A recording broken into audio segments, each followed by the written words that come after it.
Akalain mong yung kinikrave namin na breakfast ay meron na pala sa Max? Yes po, dito ko na nga nilagay sa aming platong Max para na kaming kumain sa labas. Magandang araw! For today's video ay hindi nga kami lalabas para kumain ng tapsilog dahil ito ang niluto ko sa kanila today. Bali meron na nga akong recipe nito na na-share ko noon at ngayon ay gagawan uli natin ng panibagong recipe. 1 head ng garlic, pinitpit lang natin. Maglagay tayo ng pepper, garlic powder, salt, at sugar. Then, ito yung ating meat tenderizer na baking soda. Huwag po kayong makonfuse. Baking soda po, hindi baking powder. Maglalagay lang tayo ng around 1 teaspoon. And then half a cup ng soy sauce and half a cup ng white vinegar.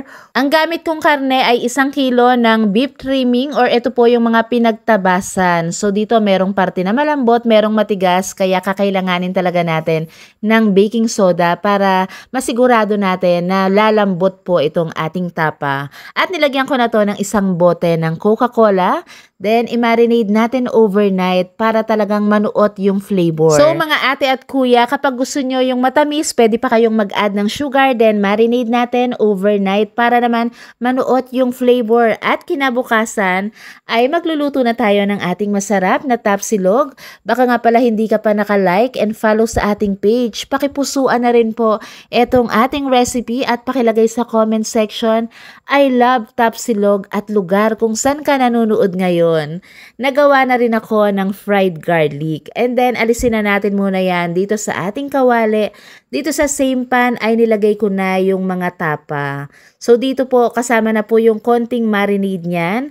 At tatakpan lang natin to. Pag na-reduce na yung liquid, ay saka natin ngayon hahaluin. So, ito niluto ko ng around 20 minutes dahil malambot naman po itong karne dahil nilagyan ko to ng baking soda. Wala akong bahaw na kanin kaya itong bagong saing ang ilalagay ko dito sa kawali para naman makuha rin natin yung lasa nitong ating beef tapa. Kung sakali na hindi mo lulutuin agad itong mga beef tapa, pwede mo itong ilagay sa freezer. Huwag niyo pong hayaan na nakalagay lang sa chiller. Kailangan i-portion mo na to tapos i-freezer mo na agad. Maglalast naman to kahit 5 months. At ang kagandahan, diba, kapag may stock ka, every time na magkikrave ka ng beef tapa, maglalabas ka na lang sa freezer.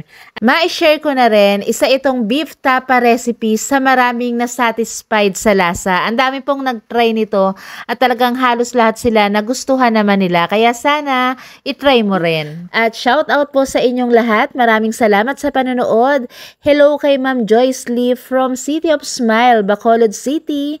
Hello din kay Ma'am Esperanza Delvida ng Buendia, Metro Manila. Hello din sa iyo, Ma'am Alexandra Aida Aroco from Rich Lane Subdivision, Imus, Cavite. Kay Ma'am Lulu Beray Esponilla ng Novaliches, Quezon City. At kay Ma'am Lydia Siscar ng Northern Samar.